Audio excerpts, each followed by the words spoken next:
King Arthur's Knights, Chapter 8, Part 2.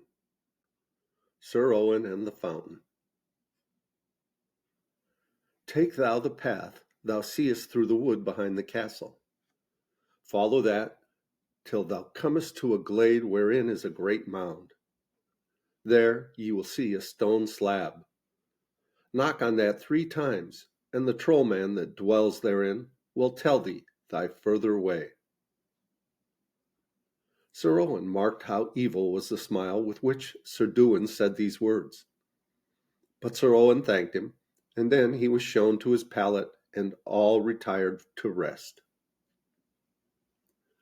When he arose in the morning, Sir Owen found his horse already prepared, and having put on his armor, he rode forth along the way which the king had indicated to him. And he came at last to the glade wherein he saw the great mound, with grass growing all over it, as if it were a little hill. In the side he saw a stone slab, as if it were a door, and he struck upon it with the butt of his lance. 3 times he struck, and at the 3rd blow he heard a voice, rough and loud, from somewhere above his head. "Get thee gone," cried the voice. "Darken not the door of my house, or 'twill be worse for thee." Sir Owen could not see who was speaking, for no one was visible. "I would ask thee the way to the fountain," he replied. "Tell me, and I will not trouble thee further, thou surly troll." "The fountain?" cried the voice. "I will save thee thy journey, thou overbearing knight, as I have saved it for others as proud and as would be valiant, whom my master hath sent to me." With that, Sir Owen received so hard and fierce a blow upon his headpiece that he was hard put to it to keep his wits and his seat. And looking around, he saw the troll, a fierce, dark little man on the very top of the mound, wielding a long, thick bar of iron, as thick as a weaver's beam. Sir Owen thrust at the troll with his lance, but the mound man seized it below the point of steel, and so strong was he that though Sir Owen drew him down from the top of the hillock, he could not loose it from the little man's hold. Meanwhile, the troll was beating at Sir Owen with the staff of iron, which, for all its weight and size, he wielded as if it were no more than a stout cudgel. And hard bestead was Sir Owen to shield himself from the smashing blows which rained upon him. At the 7th blow, his shield was cracked across, and his shield arm was numbed. Suddenly he dashed his horse forward, and the little man, still holding the lance, was thrown backward upon the grassy slope of his own mound. Swiftly Sir Owen leaped from his horse and drew his sword, and while the troll was rising, he dashed at him and wounded him. But the next moment the troll was up, his dark, narrow face terrible with rage, for the blood ran down the deerskin tunic which half covered him.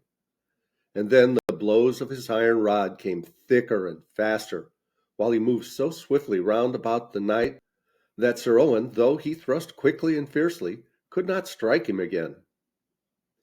Sir Owen was becoming dizzy and weak, and felt that not for long now could he bear up his dented and broken shield against the blows that must at length smash his arm. Suddenly the quick movements of the little troll ceased, and he staggered. Then he dropped the iron bar and swayed like a drunken man toward the knight. He fell on his knees before Sir Owen, put his head upon the ground, and clutched the knight's steel-clad foot, as if to put it upon his neck. But he could do no more, and so lay panting and spent with exhaustion. Sir Owen could not find it in himself to pierce him through with his sword, for the troll's subjugation made pity come into his heart. "Ah, Sir Troll," said the knight, panting also, and very fain to rest. "A brave troll thou art, seeing thou hast used no magic, but hath fought me like a very man." "Chieftain," gasped the troll, "my heart is like to break, for thou hast tried me sore.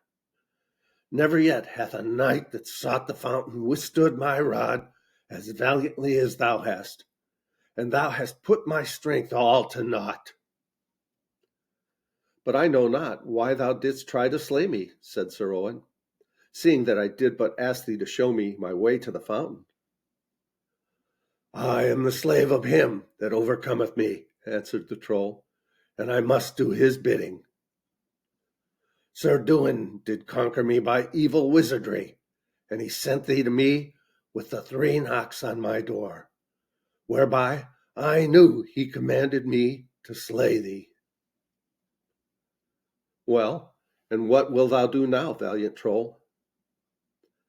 I must hide from the wrath of Sir Duin, said the Troll, until my sore wound is healed. Then will I be thy slave, Sir Knight, and help thee in whatever adventure thou mayest wish. Get thee gone then, good Troll, said Sir Owen with a smile. But first tell me my way to the fountain.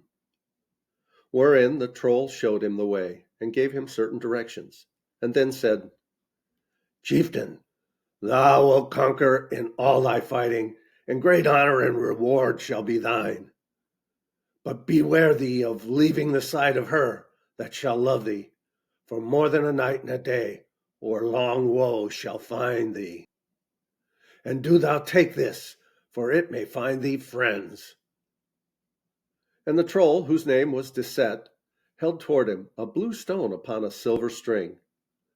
The stone burned with the dazzling blue of the lightning flash when the light caught it. Sir Owen thanked him, put the stone about his neck, and stood watching the Troll as he limped, faint and wounded, into the mound that was his home. Then, picking up his lance, Sir Owen mounted his horse and rode forward through the wood, thinking of his strange adventure. When he reached the fountain where a silver cup hung by a silver chain, he filled the cup with water, as the Troll had bidden him, and threw it over a pillar of stone that was set beside the fountain. And instantly there came a clap of thunder as if the earth would dash asunder. And after the thunder came the shower, and so fierce and heavy were the hailstones that they would surely have slain horse and rider. But that Sir Owen, as the Troll had bidden him, had put his horse's forefeet in the fountain and kept his own hand therein, whereby the hailstones became thin rain before they touched him.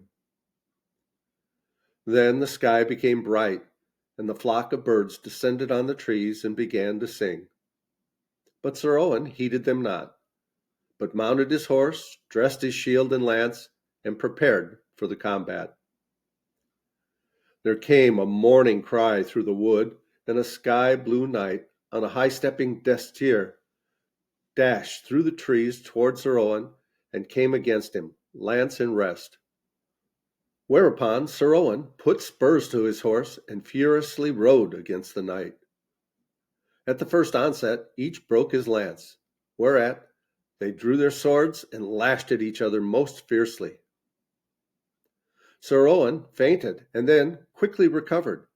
He smote the other so hard and stern a blow that the blade bit through the headpiece, skin, and bone, till it wounded the brain itself. Then with a great cry the Blue Knight wheeled his horse and fled, with Sir Owen in pursuit. But the other knight's horse was fleeter, and Sir Owen could not overtake him, though he kept within a few yards. In a little while a great castle, resplendent with new stones, shone before him. The wounded knight thundered across the drawbridge, with Owen close behind him. But when the Blue Knight gained the street beyond, the portcullis was let fall with a rush. Sir Owen fell from his horse, and looking round, he found that the horse had been cut in twain by the gate. So that Sir Owen found himself with the forepart of the dead horse in a prison between the two gates, while the hinter part of the horse was outside. And Sir Owen saw that his death must be very near, for already he saw one of the soldiers who were guarding the gate run after the knight to the castle, as if for orders to slay him. Looking through the inner gate, he saw a narrow street facing him, with booths and little houses on each side. And coming toward him, he beheld a maiden, small but beautiful, with black curling hair and a circlet of gold upon her forehead. And she was of high rank, for she wore a dress of yellow satin, and on her feet were shoes of speckled leather. She stopped when but a few steps from the gate where the soldiers stood watching Sir Owen, and he saw that her eyes were bent fixedly upon the blue stone which lay on the knight's breast. And he saw that in the darkness of his prison it shone with a fierce blue flame. He looked up and saw the maiden's eyes bent on his, and he seemed to hear the voice of the maiden speaking to him as clearly as if she stood beside him. In these words she spoke: "Take that stone which is on thy breast, and hold it tightly in the palm of one hand, and as thou concealest it, so will it conceal thee. Thus wilt thou be able to pass unseen between the bars of the portcullis, and I will wait for thee on the horse block yonder, and thou wilt be able to see me, though I cannot see thee. Therefore come and place thy hand on my shoulder, and I shall know thou art come. Then thou must accompany me to the place where I shall hide thee." He saw the maiden turn away and go up the street, and Sir Owen did as the voice had bidden him. And looking down, he saw nothing of himself, although he could see the soldiers looking in. And he saw the surprise and then the horror on their faces as they realized that they had seen him spirited away before their eyes. Sir Owen passed between them and rejoined the maiden as she had bidden. He went with her, still invisible, and she led him to a small house, and in it was a large and beautiful chamber, all painted with gorgeous colors and well furnished.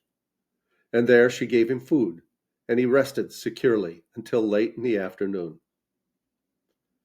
Then, as he looked out of the window upon the wall of the castle, which towered dark and high above him, he heard a clamor and sound of a mourning coming from it. He asked the maiden the cause of it. "They are administering extreme unction to the Lord Cadoc, who owns the castle, for he hath been wounded."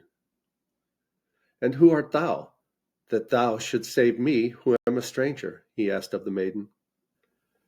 "My name is Elined," said the maiden, "and since thou bearest the blue stone of the little folk, I must aid thee all I can."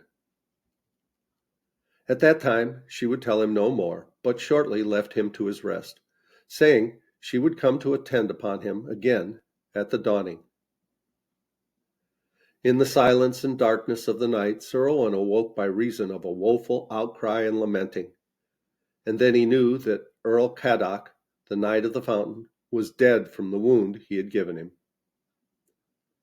Soon after dawn he arose and clothed himself, and looking out of the window he saw the streets filled with a great host of people in black, and the weeping and mourning were pitiful to hear.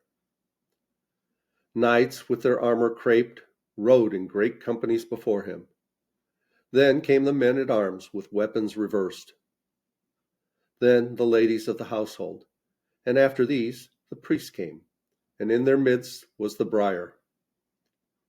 And over it was a veil of white linen, and wax tapers burning beside and around it. And of the gentlemen who supported the briar on their shoulders, none was lower in rank than a powerful baron, owning broad lands and great companies of retainers. Last of all there came a lady walking behind the briar, and though her face was stained with the many tears she had shed, and she was pale with sorrow, Sir Owen thought he had never seen so beautiful a lady or one so gentle and kind of mien. Deeply he sorrowed because he had caused the death of her lord, inasmuch as it had given her such grief. And we'll continue with this story in the next video. Please like, subscribe, leave a comment below. Thank you so much for watching. I love you guys. As Tigger says, ta-ta for now.